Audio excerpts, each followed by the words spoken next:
Hello, my name is Shaggy, the opinionated hippie, currently ranking and reviewing every single Frank Zappa album released after he passed away in December of 1993, and I'm currently on number 27, Halloween 81. This was just released at the end of last year, several weeks before Halloween.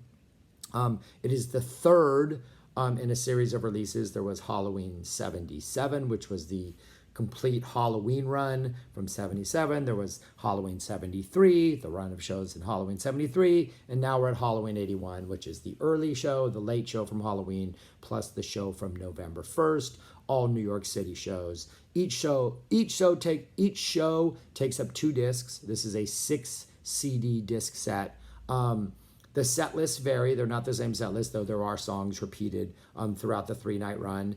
And other than one song, Strictly Genteel, which was the first encore number in the 3rd show, that is not on here. That has been cut, I'm assuming for time purposes, but it is on the Halloween 81 Highlights, which was a single disc release accompanying this, if you didn't think you need the entire 6 CD set. The band that is performing this is a very, very well documented band in Frank's catalog. They are well represented all across the spectrum. And this band is Frank, obviously, Ray White on vocals and rhythm guitar. Tommy Mars is still around on keyboards. Summer 82 would be his last tour. This is the first tour for Scott Tunis and Chad Wackerman on bass and drums, respectively. Steve Vai is still around from the Fall 80 tour, and Bobby Martin is now here on keyboards. And some out-of-tune saxophone playing, especially on night 3 of this disc. And then we also have the always incredible Ed Mann on percussion and some vocals. And like I said, this band is well represented in Frank's catalog. They are essentially the Ship Arriving Too Late to Save a Drowning Witch band, the Frank Zappa Meets the Mother of Prevention, the songs on that album they are well represented on the You Can't Do That on Stage series. They have material on Volume 1, on Volume 3. The entire second disc of Volume 5 is nothing but the 82 Summer Tour, which is the same band. There's stuff on Volume 4, and there's actually material from this show on Volume 6. And then they're heavily Them or Us. This is the Them or Us band, and those amazing Them or Us solos are featured, this rhythm section, this band. And speaking of those solos, and also, if you're into collecting bootlegs or live tapes, there are a lot of high quality live tapes from the Fall 81 and the Summer 82. This band is well represented. And so going into this, when I bought this disc set, I was really, really familiar with this band and was really excited to get really solid, good quality material, which is what this is. It sounds amazing. And I do think that of the 3 shows, the first is the weakest, but not bad in any way. The second is better, but great. And then the third, I think, is the strongest. Even as a standalone without in comparison to the other 2. And most of that hinges on the set list, kind of how much you like You Are What You Is material will determine how well you like this release and these 3 shows, as Frank plays large chunks of the You Are What You Is material, because they segue into each other on the album, they naturally segue into each other in a live context. And there's not much variation in the songs. There's a little more swagger. I think Steve Vai and Scott Tunis in particular are given a little more extra just flavor to every song. But they're not drastically different than the material on the album. So how well you like that album will probably determine how well you like this material. And then also for me, the thing that in both 81 and 82 are the defining quality of how good a show is really are Frank's guitar solos, especially in 81, because there weren't any sort of quote-unquote monster songs for the first part of 81. This is the first Pound for a Brown on this tour, if I'm not mistaken, is the one that's on the November 1st show. It would then get introduced and would appear in later shows. But for the most part, these were really guitar-heavy shows, and Mars wasn't really getting much of a chance to do his crazy improv thing until this point on in the tour. So Frank's guitar dominates, and how well his guitar solos are determines how good a show is in my estimation. And I will say this, even though we now have 3 complete shows, 6 discs, there are shows in November in particular like the second half of November, that have guitar solos and guitar playing and sort of guitar jams that blow a lot of this stuff away. And so I would argue that somewhere down the line, if there is sort of like a really neat show release program where they just release single shows as releases every couple months, I think a November 81 show could possibly still be justified to be released. But anyways, that's why this is number 27 and not closer to number 1, is because I was familiar with a lot of this stuff. A lot of this stuff is already out there, and a lot of the stuff that's still on the list for me, the releases that are, higher than this, still have a lot more secrets to reveal, or sort of things that I'm not sure I fully grasp, or like just surprises that I'm, like the next 10 albums on this list, I'm still like, oh yeah, this is so much better than I thought. Where this one is really giving me what I thought it was going to give me, and it's all great and it's all good and I enjoy listening to it. But there weren't a lot of surprises. But there are still a couple really, really neat things that this band does that you will not find elsewhere in the catalog. So anyways, let's go through the songs super, super quickly. So the first show is on 2 discs. Chunga's Revenge opener. You get some talking. You get a You Are What You Is. They mess it up. He starts it over again. Mud Club, The Meek Shall Hear It Nothing. Dumb All Over with a really good Dumb All Over solo. Heavenly Bank Account. Suicide Chump, a song I do not like. Jumbo Go Away. So we get all that big chunk of You Are What You Is songs. And then we go into sort of the difficult portion of the show. We get an Envelopes, a Drowning Witch, What's New in Baltimore. No lyrics, no vocals in this. They're just playing the he goes right into a solo. They're not singing, hey, what's new in Baltimore? That's not happening yet.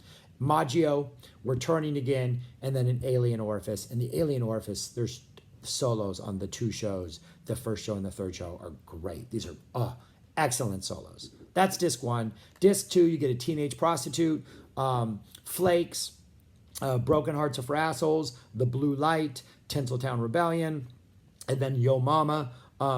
Yo Mamas are pretty good. Pretty much the same format. They play Yo Mama. They do a very skeletal breakdown where Frank builds the solo up to like that climactic peak, and then they resolve it. Bobby Brown Goes Down, A City of Tiny Lights. That's pretty good. Frank Talks to the Audience, A Strictly Genteel, A Dancing Fool, and then a really good Whipping Post to close out the first show. So again, the meat of it is the end of that first disc with all those crazy complex songs with Frank soloing. And I think all the solos on here, if the song is played again on the second or third show, I think the second or third show solos are better than the first show solos, but the first show solos almost seem a little more, I don't want to say timid because Frank's never timid, but it does seem like Frank's still getting his momentum going and hasn't really unleashed the beast yet. Second show, this is on YouTube. In fact, this is the show that is on the Torture Never Stops primarily. I think it's just that show. I don't think there's footage edited in from another show. But you get the Black Napkins, great opening. Montana, Easy Meat, a run of You Are What You Is songs, Society Pages, I'm a Beautiful Guy, Beauty Knows No Pain, Charlie's Enormous in That Mouth. These are the exact same versions that appear on You Can't Do That on Stage Volume 3. Fine Girl, Teenage Wind, Harder Than Your Husband, Bamboozled by Love. So you get a whole bunch of songs pretty much without anything resembling like a lengthy Frank guitar solo, which that's what I want, are lengthy Frank guitar solos. So that's another reason why this is like 27.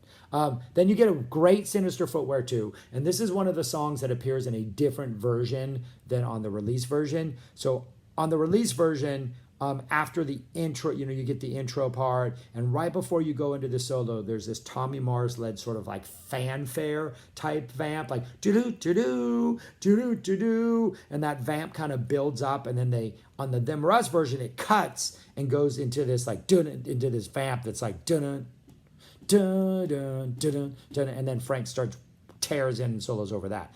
The solo in these shows, and it would remain this way for at least another week after that, is over that Tommy Mars sort of fanfare vamp.